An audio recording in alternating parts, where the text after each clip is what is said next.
Good morning and welcome to Unilever's Q1 2022 trading statement. We expect prepared remarks to be around 30 minutes, followed by Q&A of around 30 minutes.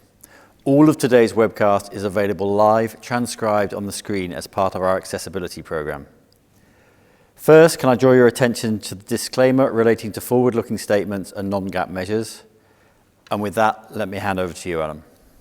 Thanks, Richard, and good morning, everyone. In the next few minutes, I'll give a quick overview of our Q1 2022 results, and I'll do that with reference to the very dynamic external environment and in the context of Unilever's continuing 5 strategic priorities. Then Graham will go into some more details on the results as well as share our outlook for the year. The external environment is characterized really by 3 big themes, and the first and most significant is inflation. As you're aware, Unilever was already seeing significant increases in input costs through 2021. Those inflationary pressures sharply accelerated at the end of last year and into the first quarter. Events in Ukraine have now led to even higher levels of inflation since February. Agricultural products, materials derived from crude oil have been particularly badly hit, and the overall input cost inflation forecast for Unilever in 2022 has risen from 3.6 billion, which we communicated in February, to now 4.8 billion. Now, to manage this, we will continue to drive an ambitious saving program and increase prices thoughtfully.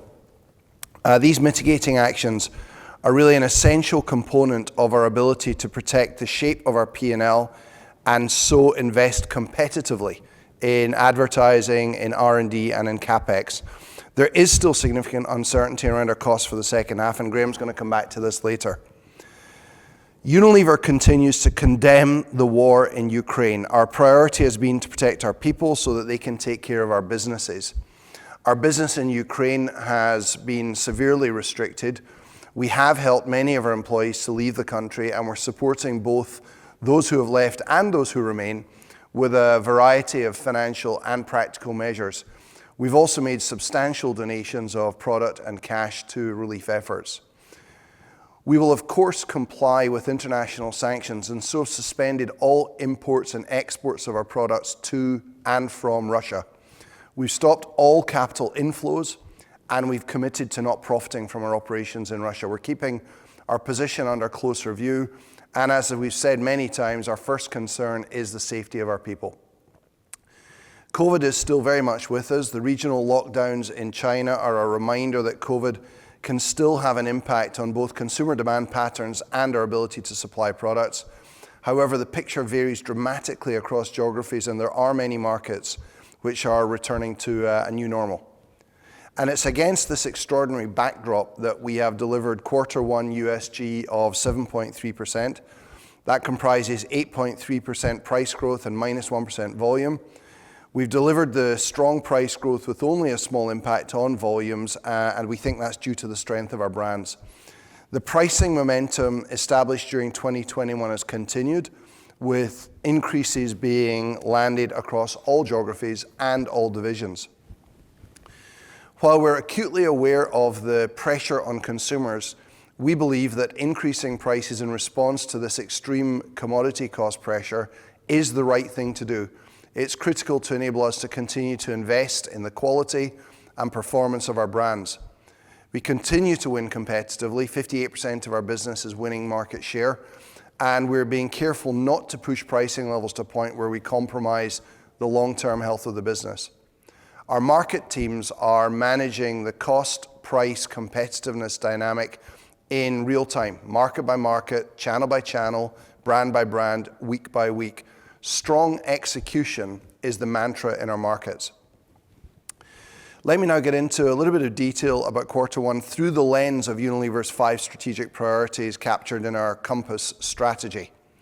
And let's start with our brands. Our 13 €1 billion plus brands now make up over 50% of our turnover, and they delivered underlying sales growth of 8.8% in the quarter.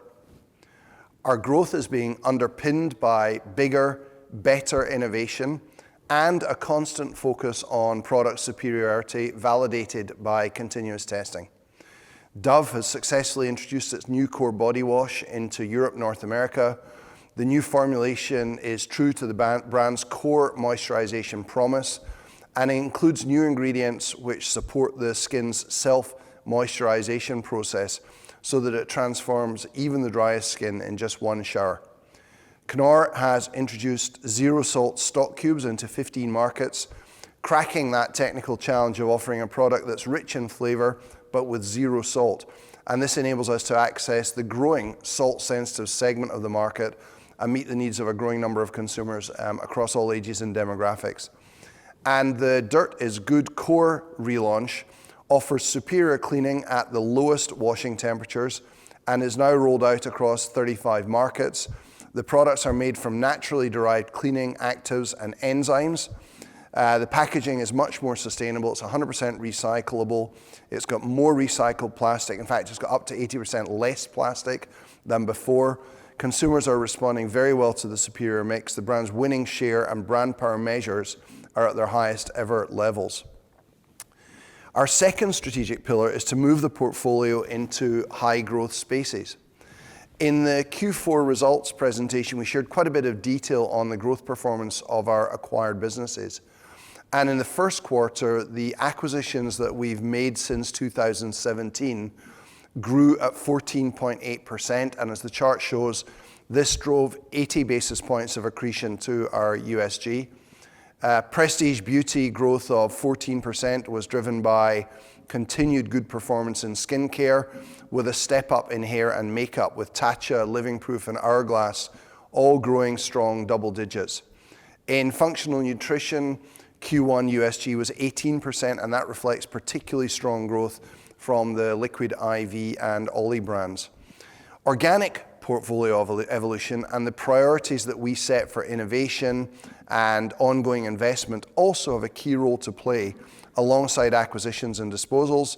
And Graham will shortly give some examples of how organic growth is also contributing to the reshaping of Unilever's portfolio.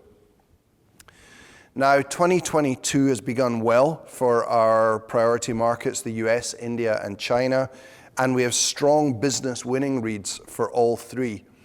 The US grew competitively at 8.9%, with volumes up 2%, and this is despite some service level challenges caused by constrained supply and particularly labor availability, and those have had an impact on production and delivery. India posted 10.4% growth with flat volumes, and this is against a backdrop of flat value market growth and negative market volume. So overall, we're growing well ahead of the market, with business winning in excess of 75%. Our powerful portfolio of brands in India enables us to offer products at different price benefit levels so that we can stay relevant for our consumers.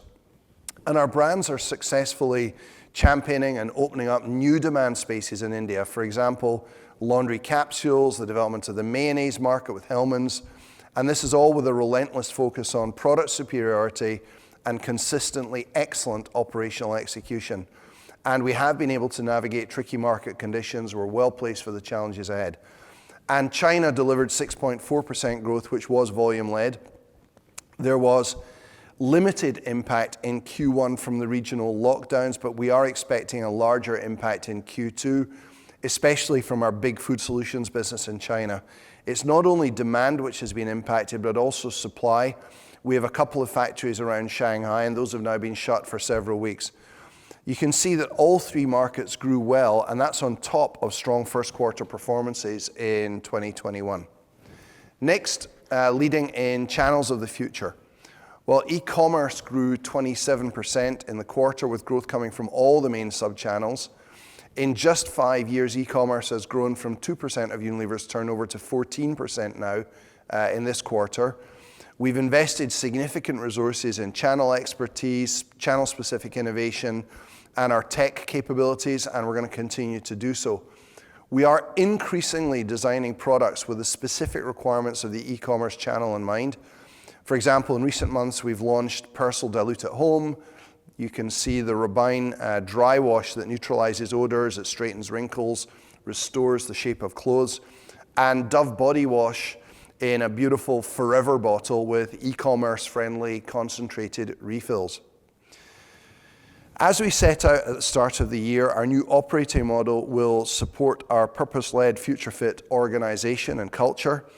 And the objectives of the changes are simple. They're to make Unilever simpler, faster, more agile, more focused in our categories, and with greater empowerment and accountability.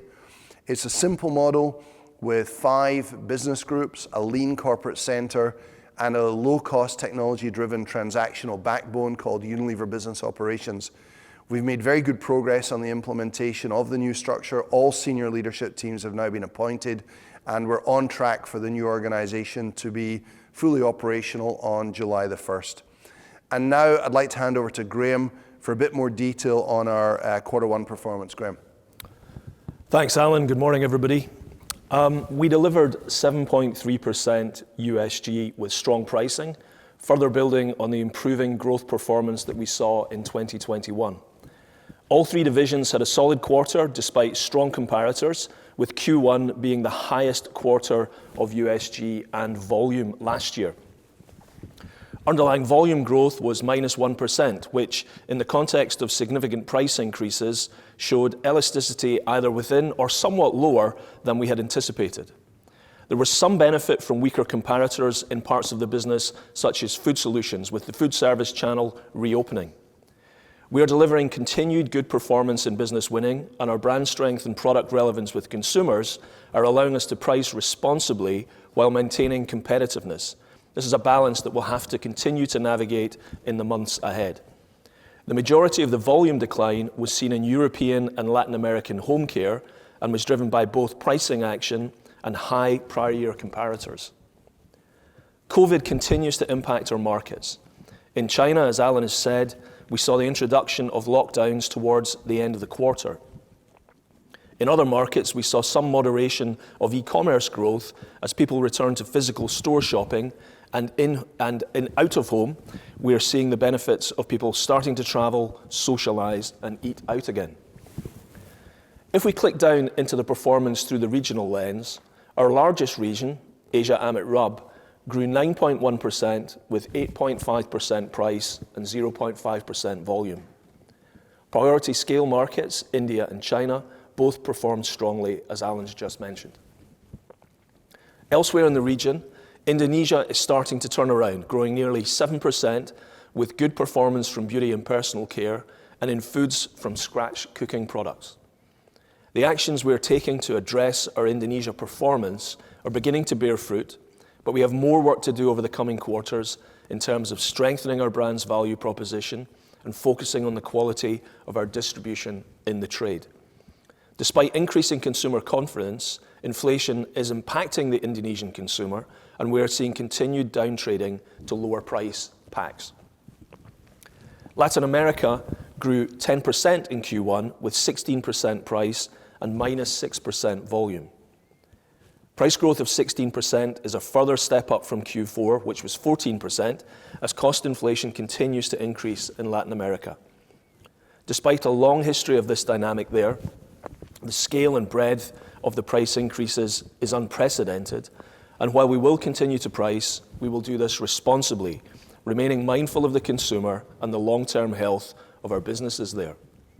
Elasticity levels have been performing in line with our expectations and reflect the strength of both our brands and our market positions across the LATAM region. North America grew by 8.5%, and we maintained the step up in competitive market performance delivered over the second half of 2021, with good levels of business winning and 2% volume growth. This was despite the constrained supply we're experiencing in North America that Alan mentioned earlier. Price actions have been executed well across our customer base, and we saw good growth across beauty and personal care, foods and refreshment, and especially in our prestige beauty and health and well-being businesses. Europe grew 0.7% with 5% from price and -4% volume. Many of our markets in Europe continue to decline, and inflation is impacting consumption. We've been working intensely to take the necessary price increases with customers in Europe, and whilst many have been landed, there are still some under discussion. Individual market dynamics vary very widely in Europe, and the Netherlands, Italy, and Eastern Europe grew, while the UK, Germany, and France declined, reflecting a combination of weaker market growth, high prior year comparators, and pricing action impacting volume as expected. Turnover for the quarter was €13.8 billion, up 11.8% versus 2021. Underlying sales growth contributed 7.3%, and we saw a positive impact from acquisitions and disposals of 0.7%, with the inclusion of prestige beauty brand Paula's Choice the main contributor to that. Currency had a positive impact of 3.5%, as nearly all of our basket of currencies strengthened against the euro. Based on spot rates, we would now expect a full-year positive currency translation effect of 4%, and a little bit less than that on EPS for 2022. Turning now to our divisions, Beauty and Personal Care grew 7.1% in the first quarter, with 7.4% from price and a 0.3% decline in volume. Price stepped up in all categories in BPC versus full year 2021, and we expect to see a greater impact of price upon volume going forwards, with the consistent double-digit volume growth of prestige beauty offsetting some of this. Deodorants held volume flat as social and work occasions continued to return across our markets, offset by some consumers downtrading. Rexona 72-hour protection provides a premium product supported by over 17 patents and 200 clinical tests. Dove deodorant has been relaunched with a mix that offers superior care and efficacy through patented antiperspirant technology with moisturizing cream and protecting oils. We relaunched Lux Bar Soap across South Asia, North Africa, and the Middle East to introduce Pro Glow technology, which is clinically proven to deliver superior skincare benefits. And we've also relaunched our Clear Anti-Dandruff shampoo in China with superior scalp care performance and a new marketing mix designed to ensure that the brand remains relevant to a younger demographic. Growth in food and refreshment was 6.5% in Q1, with a small decline of 0.6% in volume. Continued out-of-home channel recovery drove the growth in both ice cream and food solutions. Europe grew nearly 50% in out-of-home ice cream following the prior year lockdowns, and we continue to see strong ice cream performance in China. Multiple markets in food solutions are back to turnover levels that are higher than those of 2019, but we do remain a little cautious on a complete recovery due to the latest lockdowns in China, where we have a large food solutions business. We're also mindful of general inflation levels having an impact on consumer discretionary spending and hence their eating out habits. Our plant-based innovations in food and refreshment are contributing to good growth and helping drive the organic portfolio change that Alan referred to earlier, with Hellmann's Vegan extending its flavour range and Knorr's plant-based meat extender, Rindemas, helping consumers get more servings for their meat dishes without compromise on flavour and nutrition.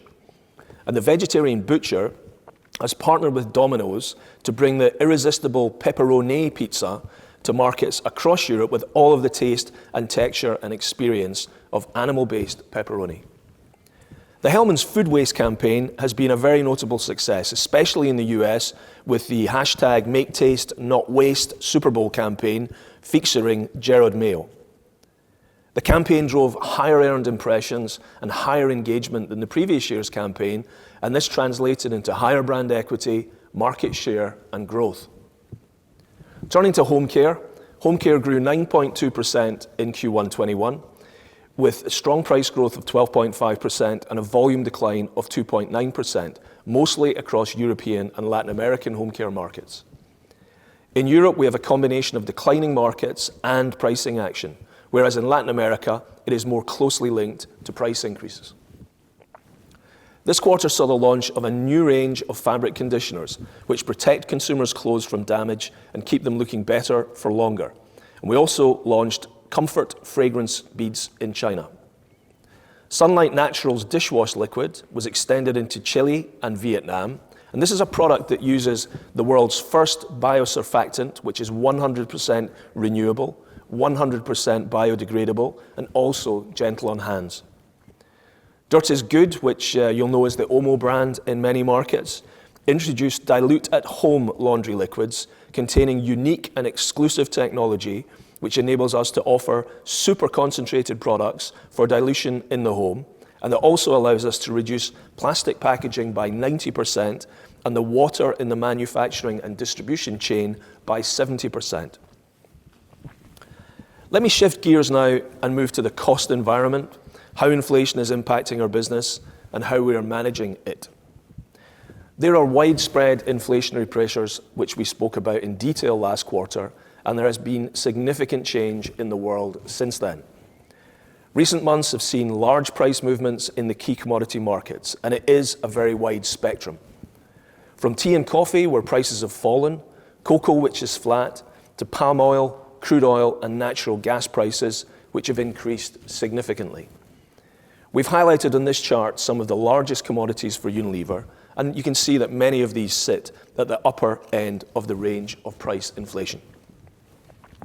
Let me take you now one level down on the detail. On the left-hand side of this busy chart, you can see our commodity basket, broken down into 4 groupings and showing what we spend annually. On the right-hand side, we show the 10-year spot price trend of the most relevant commodities within each of these groupings. The index on the far right-hand side of the chart shows the average spot price in March 2022 relative to the 2020 average price, which we've rebased to 100 in each case. Palm oil, including palm kernel oil, is one of our biggest cost items. Prices sit at the upper end of the 10-year range and have accelerated since January. One of the factors driving this is substitution, which is the switch into palm oil from sunflower oil as the supply is impacted from Ukraine and Russia, which together represent 75% of global volumes. Soybean oil shows a similar picture. More widely, agricultural crop costs are impacted by the potential for reduced yields, given Russia's position as a major source of fertilizers globally. The high crude oil price has a direct impact on petrochemicals, on freight, and on logistics, as well as indirect effects on many other materials, including the substitution of biofuels for mineral fuels. And in packaging, we're seeing upwards pressure on plastic packaging and crude oil, as well as higher costs of paper, pulp, and aluminium, which consume a lot of energy in production, as shown here. Now, this chart is one that we showed you in February, and it sets out the relationship between our material inflation and our gross margin. In February, we were managing a projected 3.6 billion of net material inflation over the course of the year. Inflation in the first half is largely unchanged at around 2.1 billion euros, and this is largely fixed now for the first half. But we do now expect much higher cost increases for the second half of 2022. Based on the latest projections, we now expect input cost inflation for H2 to be around 2.7 billion euros. There is still significant uncertainty around this number given the volatility in materials prices. We've calculated the 4.8 billion, taking into account the spot prices today, the forward curve, and the coverage that we have through inventory, contracts, and hedges. We are close to fully covered in Q2 and around 45% covered for the second half. To manage this magnitude of cost challenge, we will continue to price responsibly while managing consumer demand elasticity and competitive dynamics. We are crafting our innovation pipeline, our product logic, our pack architecture to meet this challenge while keeping our focus around the business on service, on efficiency, and on savings. Agility and strong execution will be key, and we're off to a solid start, but these really are unprecedented times. So what does this mean for the outlook for 2022 and beyond? Well, with higher pricing, we now expect underlying sales growth in 2022 to be towards the top end of the previously guided range of 4.5% to 6.5%. We will navigate the inflationary pressure while investing for growth to support the long-term health of our brands. We will therefore continue to invest competitively in advertising, in R&D, and in capital expenditure. And we will implement our new operating model without losing the improved momentum we have built, maintaining our cost discipline and delivering the leaner and simpler organization we have designed. We expect underlying operating margin for the first half to be within our guided 2022 range of between 16% and 17%. As a result of the further increase in input costs in the second half, we currently expect the full year underlying operating margin to be at the bottom end of that range. The higher growth in our latest outlook goes some way to offset the lower margin impact from the higher input costs. We will continue to drive savings hard and take action across all lines of the P&L. And if favourable exchange rates continue for the full year, then the overall impact on euro earnings is likely to be minimal. The greatest area of volatility, of course, is around the input costs, and we will update you again with our half-year results. Looking beyond 2022, we still expect to restore margin through pricing, mix, volume leverage, and savings delivery during 2022 and 2024 as market conditions normalise. And with that, let me hand you back to Richard to get started on the Q&A. Thank you, Graham. As a reminder, if you want to ask a question, please press star 1. Once you've pressed star 1, you'll be placed in the queue. If you no longer wish to ask a question, you can press star 2 to exit the queue. And please can I ask for you to keep your questions to a maximum of 2. So our first question will be from Pinar Ergun at Morgan Stanley. Go ahead, Pinar. Good morning. Thanks for taking my questions. The first one's on the margin outlook.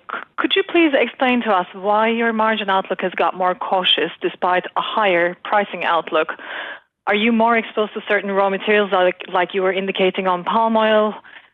Is your regional exposure playing a role here? And what if raw materials continue climbing? Will that put the updated margin guidance at risk? And then the second one is on consumer demand.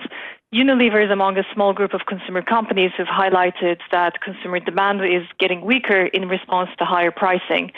Could you elaborate on that a little bit? Where are you seeing most down trading or outright lower demand? Is it in EMs? Is it among income-constrained consumers? Is it more widespread?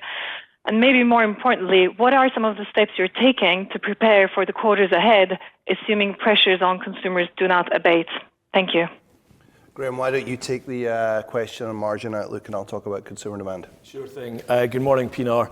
You very much, we have a category footprint and the products that make up those categories, which is relatively more exposed to commodities which are suffering the highest level of cost increases, hence the volatility and hence the step up in inflation that we've seen since we last spoke with the Q4 results. That translates into a need for pricing, a higher level of pricing that we showed on in the presentation there, and we'll have to continue to move forward with pricing. Just as a reference point, we are currently, in terms of pricing coverage of the inflation that we have to date, we're sitting at about 68% coverage of both the net material inflation and the inflation that we're seeing in our production costs, what we call controlled costs, and in logistics costs. If you take the total of our cost bucket, the pricing actions to date only cover that to the extent of about 68%. So we'll have to continue to price, but we'll have to do that very responsibly and carefully, and we will have to get that balance right of demand elasticity. And just to repeat, we're currently seeing elasticity, which is a little bit below the levels that we were expecting in our modelling, which is a good place to start from. But we do have to be very responsible around that. It is simply a question of timing. The pricing will catch up to repair the margin. We may see some easing in the commodity outlook. We'll continue to give you an update at the second half with what the latest data is that we see, and we hope that the information we're providing you with is helpful just to see really the difference between the levels of cost inflation that we're seeing and what some others in the sector are seeing, because we are relatively exposed to these high levels of inflation. Alan? Yeah, thanks, Graham. Pinar, let me pick up exactly where Graham left off to talk about consumer demand. As you'll have noticed, we have moved a little ahead of our sector on pricing, and so far elasticities have been lower than we had anticipated. We are acutely aware of the overall pressure on consumer spending, though, so we do continue. Whilst this conversation is very focused on price, I want to underscore the amount of work that's going on to manage the cost and mix side of the equation as well. There are quite some geographic differences. You'll have noticed that we had positive volume growth in the 3 big markets that we call out for overall priority, US, India, and China. We've seen softer volumes in Latin America. In particular, they're driven by high levels of pricing that we've taken. And in Europe, we've seen some volume declines as we have moved smartly ahead on price, some of that coming from promo de-escalation, which we know has a short-term impact on volumes. We're not seeing particularly material differences between our categories. There's still a bigger impact on category growth from the prior year comparator. So for example, some of our hygiene categories, we're still seeing elevated volumes last year, and that's reflected in softer volumes this year. So there's not a huge difference in category dynamics from the consumer. We're seeing both up trading and down trading happen. Remember, the consumer's facing enormous pressure on utilities and gas, petrol, etc. And in that context, the inflationary action in our sectors are relatively modest, but we are seeing some up trading and some down trading.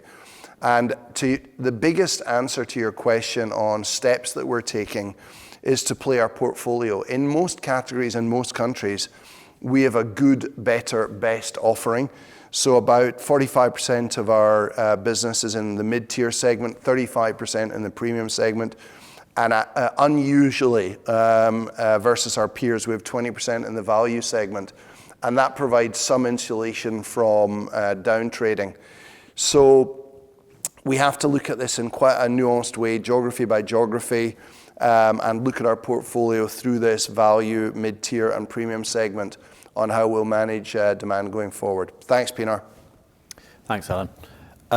Next question comes from Guillaume Delmas at UBS. Go ahead, Guillaume. Thank you very much. Good morning, Alan and Graham. 2 questions for me, please. The first one is on your medium-term margin expectations.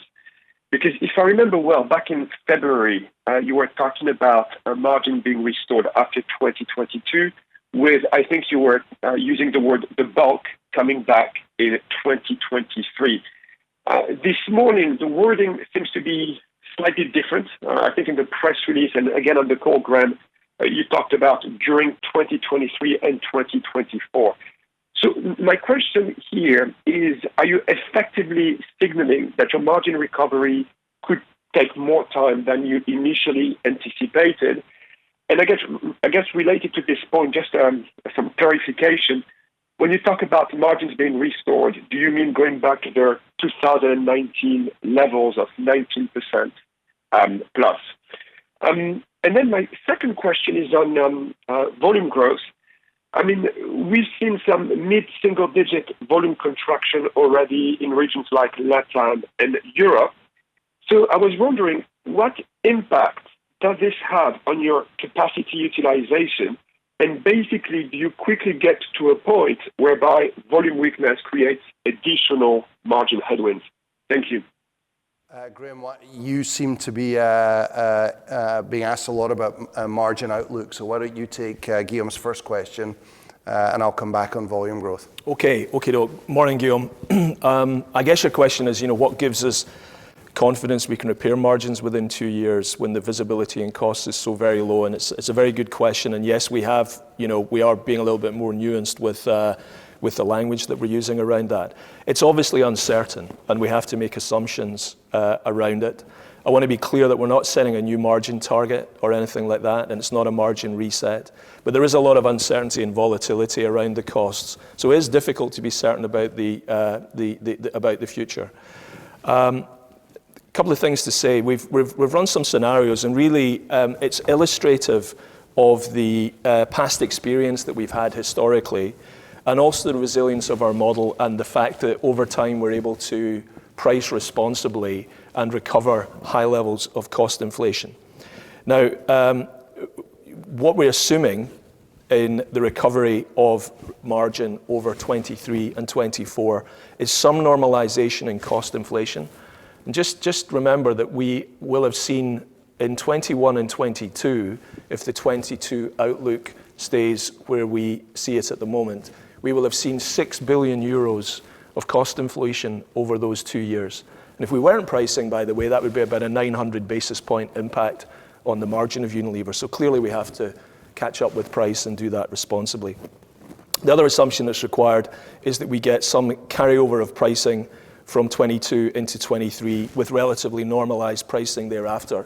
But when you do various scenarios on that, you can see that the resilience of our model, it's very sensitive to just a small drop normalization in commodity pricing and some carry forward pricing. The margin can come back relatively quickly. In terms of the economics that are out there, Oxford Economics and the IMF are expecting inflation to drop sharply in 23. That's one perspective, but we've, our work has been more focused on what needs to be true in order to see that pace of recovery. Your question's right, it is about the pace of recovery, but we still see the ability to recover over the course of 23 and 24. In terms of, when we say a recovery, what do we mean too? We're not going to give a specific on that. We're not going to set a margin target for the business, but yeah, we a normalization back to the sort of levels before the surge in inflation took place. That's what you should be thinking there. Thanks, Graham. Guillaume, let me give a slightly more strategic answer to your question about volume growth and volume leverage. Our strategy is to price aggressively to protect the shape of our P&L. That's what gives us the ability to invest in the long-term health of our brands and our business. And just soak in that point that Graham was making, that without pricing, we'd be looking at up to a 900 basis point impact on our margin. That would wipe out our ability to invest in our brands. So we are happy to take aggressive action on pricing to protect the ability to invest in our brands and our business. Second thing is our pricing is surgical. It is managed country by country, channel by channel, brand by brand, week by week. And we have multiple levers that we're pulling. Our net revenue management toolkit allows us to manage list pricing, pack price architecture, mix, promo pricing, trade margins. Thirdly, the consequence that we anticipate is low single-digit volume declines, and we're prepared to tolerate that as part of the leading on price to protect the long-term health of the business and shape of the P&L. And I can reassure you that the impact on capacity and factory utilization of very marginal volume declines like we've seen this quarter is utterly immaterial compared with the levels of inflationary pressure that Graham is outlining. It is hardly an issue at all. Okay, thanks for the question, Guillaume. Next question from Warren Ackerman at Barclays. You're on, Warren. Good morning, guys. Warren Ackerman here at Barclays.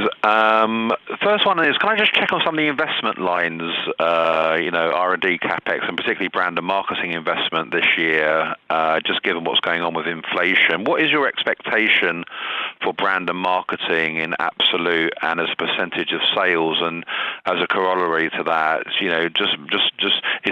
is that going to be a help for margins this year? And then related on promos, I imagine it's been dialed back, but any kind of commentary around promos and brand and marketing, I think would be helpful. And then just secondly, maybe just digging a little bit deeper into what's going on inflation. There's obviously been a lot of talk around palm oil specifically with this Indonesian export ban. I wonder whether you can maybe specifically comment on that situation and on inventory particularly. Do you have any kind of Malaysian palm oil alternatives? And just generally, I'm slightly surprised your hedging is only 45% coverage for the second half of the year, given we're already almost in May. So, if you could comment on palm oil and hedging coverage. I guess it must be very, very low coverage into 23, given it's only 45% for H2. Thanks. Hi, Warren. Well, let me start with investment in growth. And you can expect to see our CapEx investment go up in absolute and percent of sales.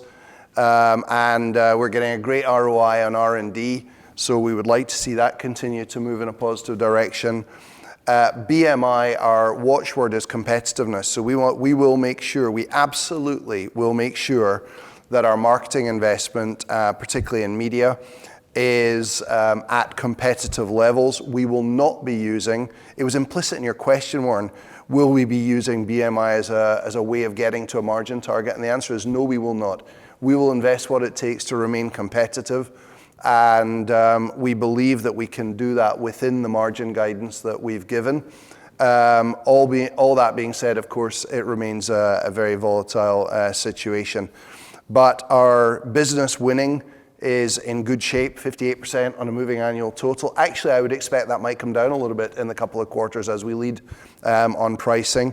And our brand power is in very good shape. 80% of our brands have got stable or growing brand power. So we have been investing competitively, and we will continue to invest competitively. We will not use BMI as a balancing factor to get to a margin.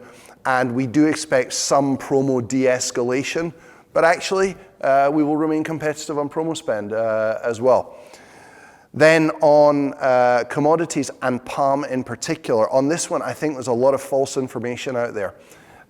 Palm oil is fractionated comes in two forms: crude palm oil, CPO, and palm kernel oil. We use a lot of palm kernel oil derivatives, and CPO, crude palm oil, is basically fractionated into two major types of material, oleins and stearins. Oleins is what's used in cooking oil, and that is what is subject to the export ban in Indonesia. Almost all of our palm oil that we use is either palm kernel oil derivatives or stearin derivatives. And so we're largely unaffected by the Indonesian export ban because it doesn't cover the classes of materials that we use in palm. We have extreme confidence on our access to supply and the prices that we're locked in on palm, certainly for the next couple of quarters. So I know this has been an alarming development, but it's not a material issue for us in its current form. Can I pick up? Yeah, sure, go ahead. Let me pick up on your third question, Warren. That was well played, by the way, on hedging. You know, the 45% that we now see fixed for the second half of the year is not just through hedging.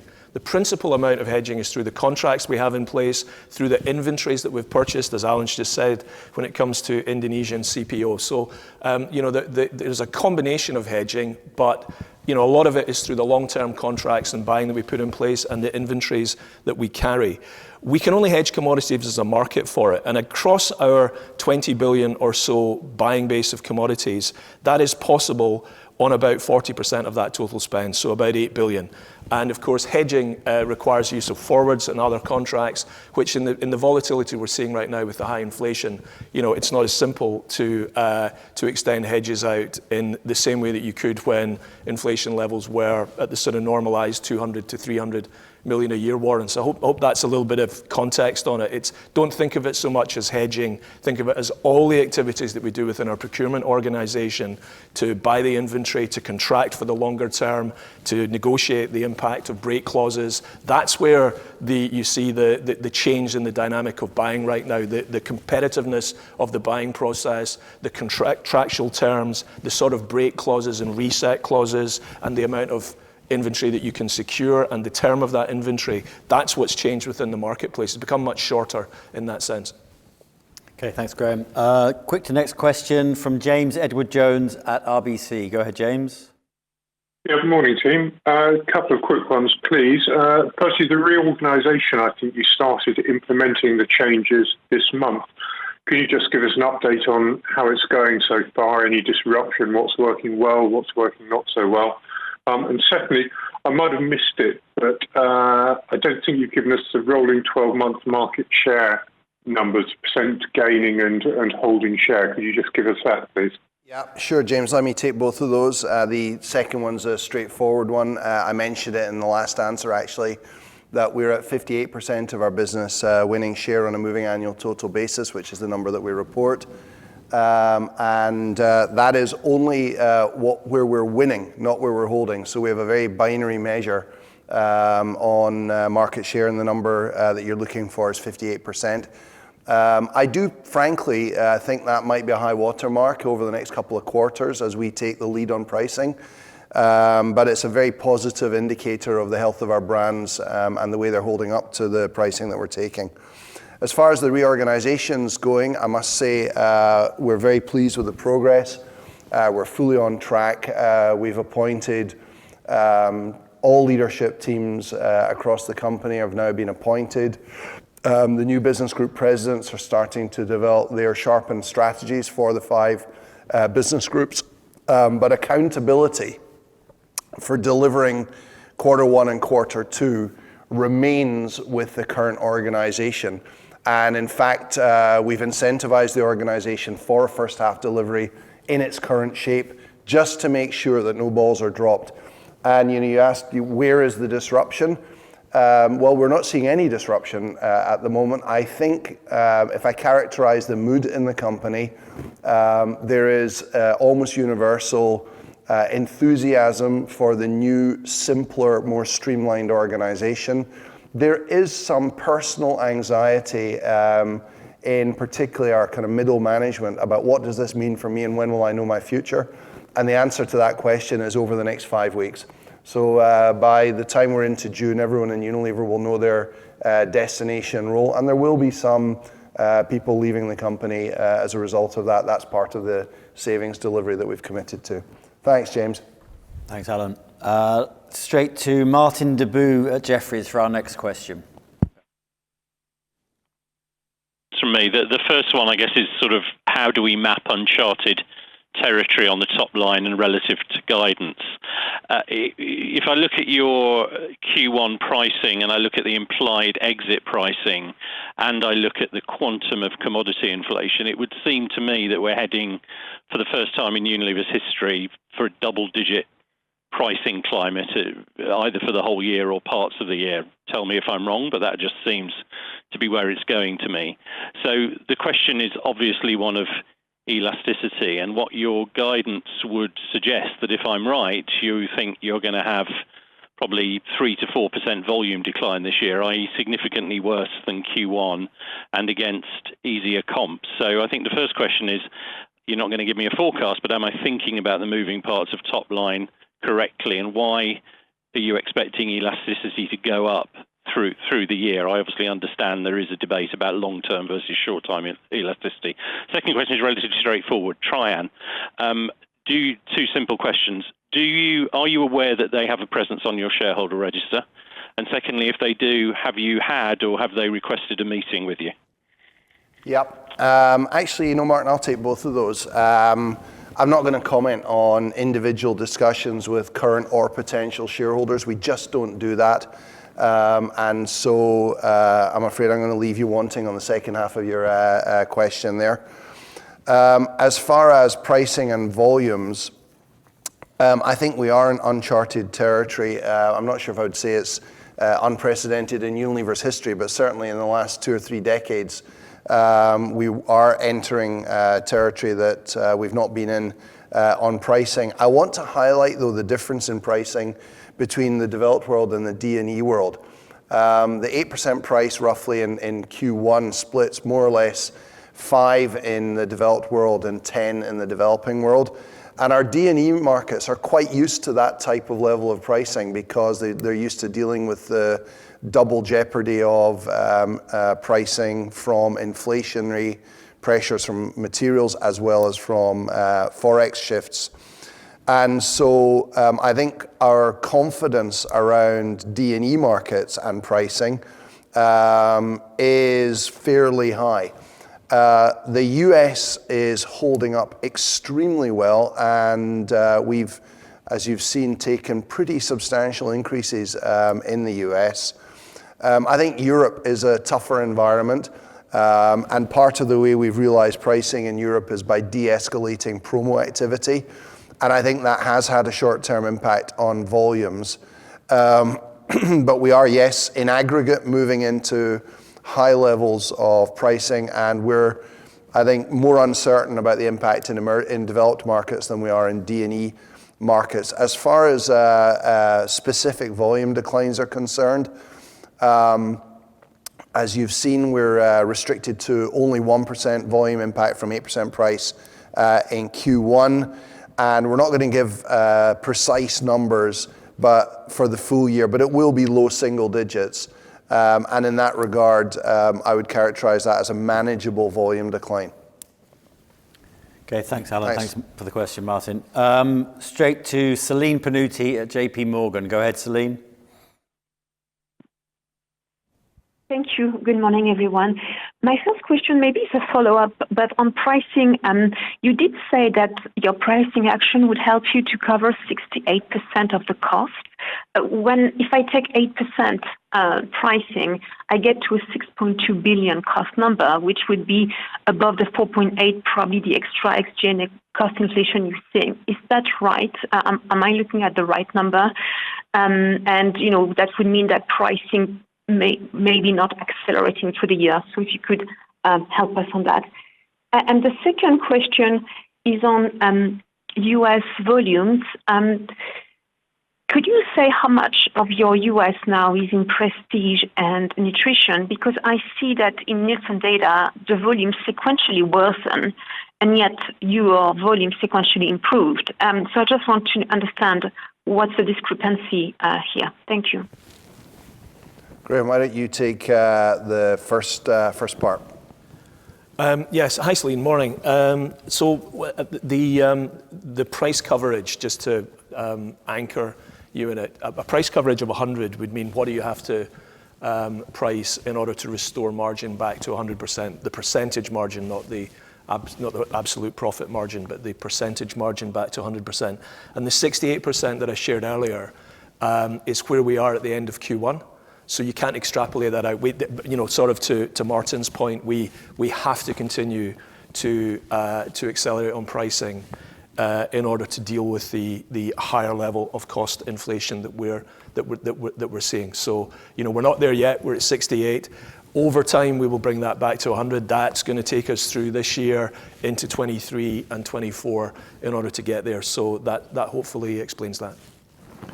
Thanks, Graham. As far as the US is concerned, North America now makes up 11 billion euros of group turnover, so about 20% of our sales last year.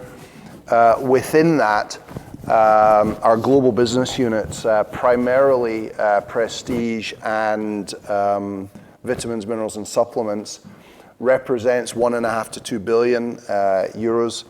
And the balance of the business, which is what we have Nielsen data on, is in rude good health, and that's in contrast to a year ago. We're now 54% business winning market share in the non-prestige, non-VMS business that we measure in the US.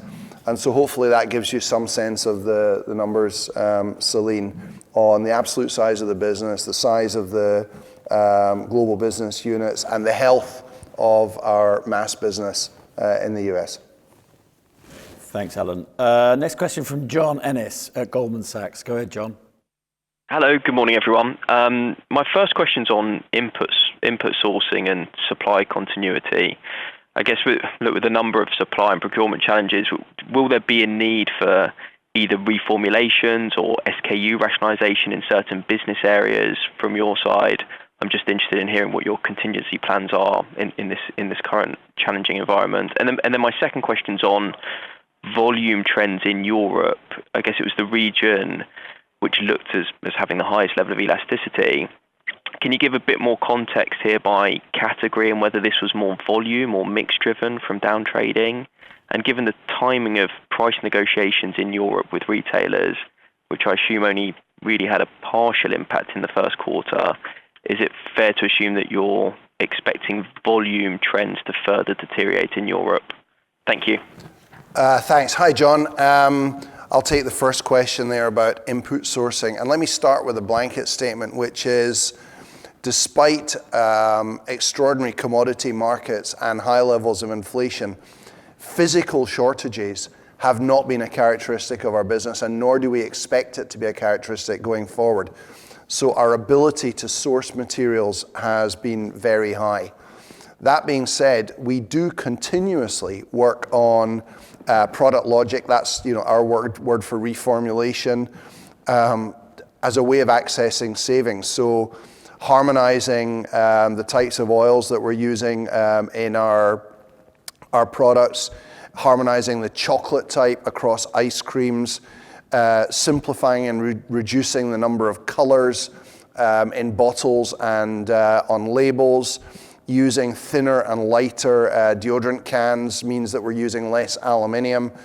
So that idea of reformulating, we used to call it blend flex, where we would flex the blend of oils in a product depending on the prevailing differential commodity costs. That's a skill that we have in the business and is humming at full speed right now as we adjust to movements in commodity markets.